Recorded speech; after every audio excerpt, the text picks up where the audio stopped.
Hello guys, this is Boy Ipon again and welcome back po sa channel. Um, and today, our 7th month of mutual fund investing, pang-pitong buwan na po natin to.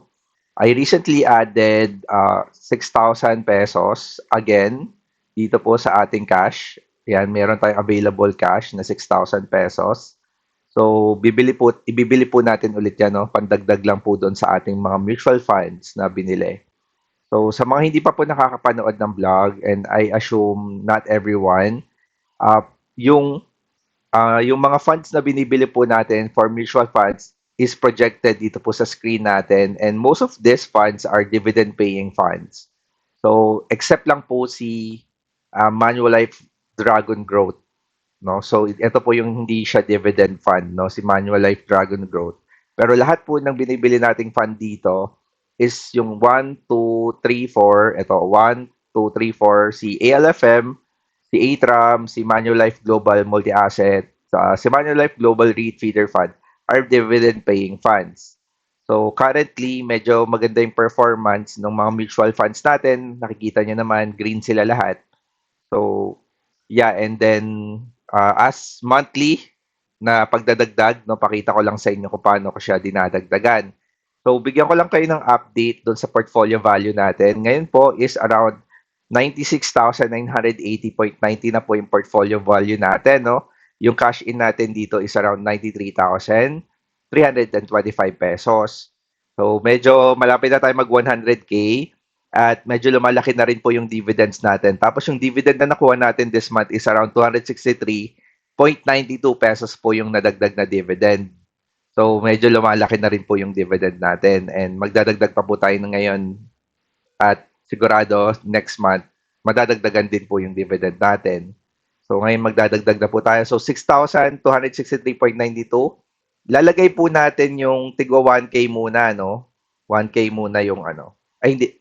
Okay, 1K, 1K muna. Pero yung lalagyan ko po na mas malaki is yung Manulife, no?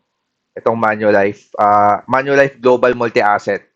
So, doon ko idadagdag yung, tigwa 1K lang po itong mga to, pero dito, 2,263, no? So, bakit ganon? Trip ko lang po. So, ayan, no? Pag naglalagay po kayo, yan, lagay-lagay lang, 1,000. So, sa mga gustong mag-invest nga po pala sa mutual fund, hindi naman po natin kayo pinipilit maglagay ng malaki.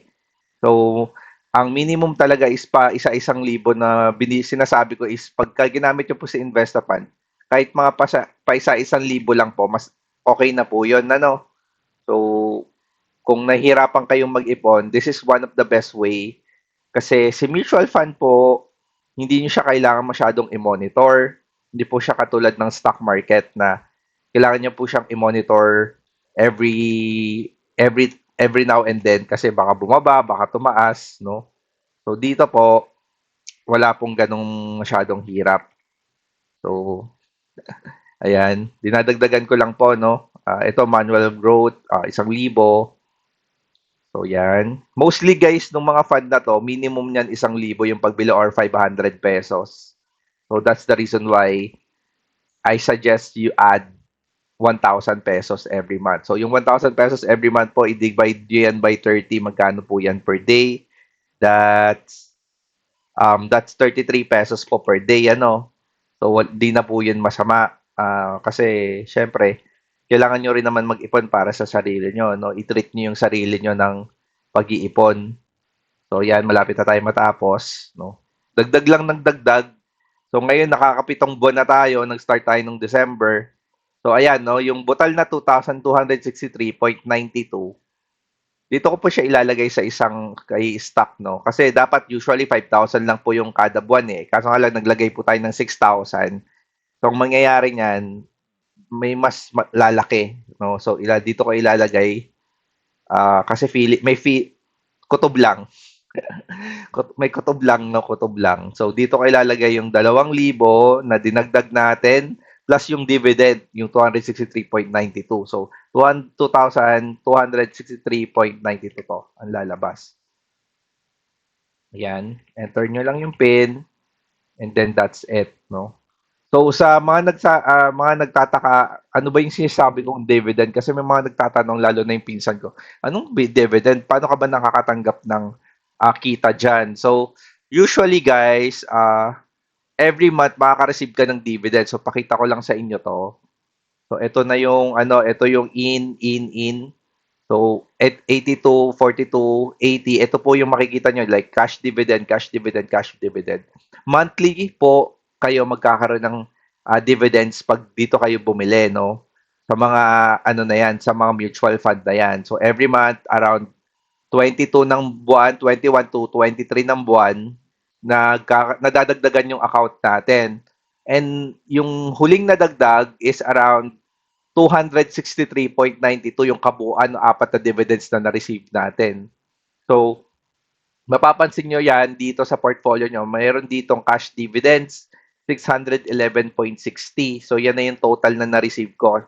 Siyempre, nung nakaraang mga unang buwan, maliit pa lang yung mga nare-receive natin. Pero nga ngayon, nagkakaroon na ng volume. Uh, tumataas na siya ng 263 pesos na siya kada buwan.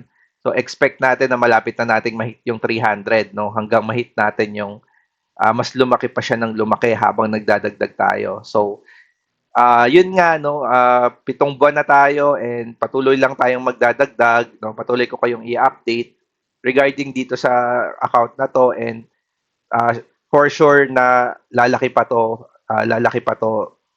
sa mga susunod na panahon, no? At yung dividends, habang lumalaki siya, nagro-roll over siya, hanggang ma-reach na natin yung minimum na nilalagay natin, no? Yun yung goal natin kasi, yung ma-reach natin yung minimum na, di ba, naglalagay tayo 5,000. Kailangan, sa pag tumagal-tagal yung panahon, makareceive na tayo ng 5,000 dividends every month. Yun yung target natin.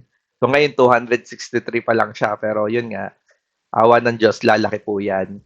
So, yun lang po guys, ngayon ang update natin for this month. I hope na natuwa kayo sa video na to at sa mga gustong mag-open ng account sa Investa Funds, punta lang kayo sa website nila, search nyo lang yung website nila, Investa Funds, is investafund.ph or investa.ph, no? Para makabili kayo ng mutual funds kagaya nito. No? So, yun lang po and have a nice day po sa inyong lahat. God bless you. See you in my next video po.